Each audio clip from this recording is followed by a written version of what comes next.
आज आपण भरलं पापलेट करणार आहोत। त्यासाठी इथे मी पांढरी पापलेट घेतलेली आहेत। पापलेट घेतानाच ती अशी मी कापून घेतलेली आहेत। पाठीकडच्या बाजूला असा एक काप दिलेला आहे आणि पुढच्या बाजूला अशा चिरा देऊन घेतलेल्या आहेत आणि आतून बाहेरून स्वच्छ करूनही घेतलेलं आहे आणि घरी आणल्यानंतर ते स्वच्छ पाण्याने धुवून घेतलेलं आहे। आता या पापलेटला आपण लिंबाचा रस लावून घेणार आहोत। 2 पापलेटसाठी मी इथं अर्ध लिंबू घेतलेला आहे। लिंबाचा रस आतून आणि बाहेरून लावून घ्यायचा आहे। यावर आता मी इथे अर्धा टीस्पून हळद टाकून घेते आणि अर्धा टीस्पून मीठ टाकायचं आहे।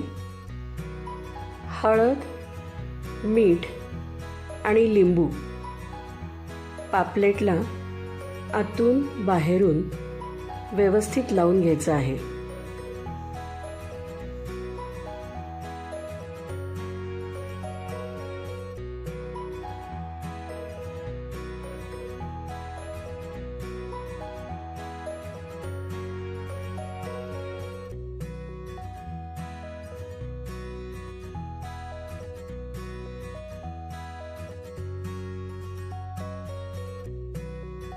आता ही पापलेट आपण थोडा वेळासाठी बाजूला ठेवून देऊ आणि तोपर्यंत पापलेटमध्ये भरण्यासाठी लागणारी हिरवी चटणी आपण करणार आहोत।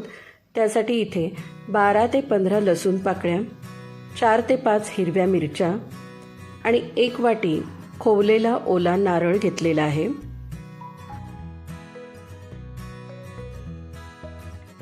चिरलेली कोथिंबीर,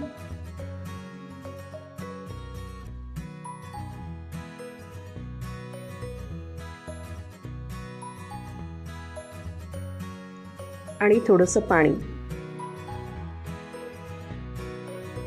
हे सगळं मिक्सरमधून बारीक करून घ्यायचं आहे। ही वाटून घेतलेली हिरवी चटणी आहे, त्यामध्ये चवीनुसार मीठ आणि लिंबाचा रस मिक्स करून घेऊया।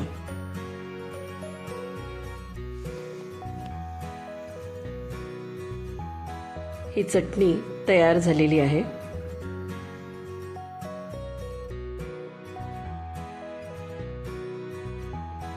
आता हिरवी चटणी आपण पापलेटमध्ये भरून घेणार आहोत।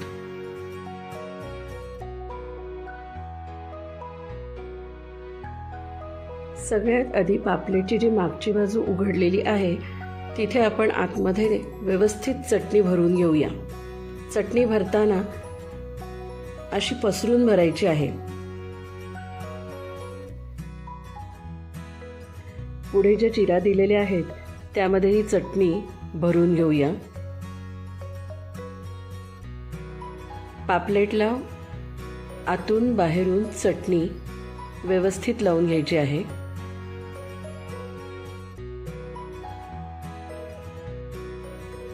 चटणी भरताना चटणी व्यवस्थित पसरून घ्यायची आहे। खूप चटणी एकदम भरायची नाही, नाहीतर पापलेट फ्राय करताना चटणी बाहेर येईल।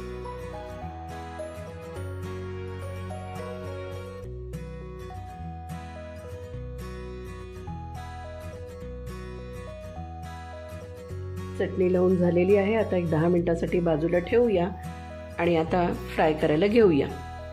इथे मी तांदळाचं पीठ घेतलेलं आहे। चटणी भरलेलं पापलेट उचलून तांदळाच्या पिठात घोळवून घेऊया। तांदळाचं पीठ पापलेटला वरून व्यवस्थित लागेल असं पापलेट घोळवून घ्यायचं आहे। आणि इथे मी तवा ठेवलाय, त्याच्यावरती तेल टाकून घेतलेलं आहे। गरम तेलावर ते पापलेट हळूवार ठेवायचं आहे। 1 मिनिटांनी पापलेट हळूवारपणे उलटून घ्यायचं आहे। 2 ते 3 वेळा पापलेट उलट सुलट करून घ्यायचं आहे। पापलेट तळताना मी गॅस मीडियम ठेवलेला आहे। साधारण 5 मिनिटांमध्ये पापलेट शिजून तयार होतं. तळलेलं पापलेट आपण काढून घेऊया आणि सर्व करूया.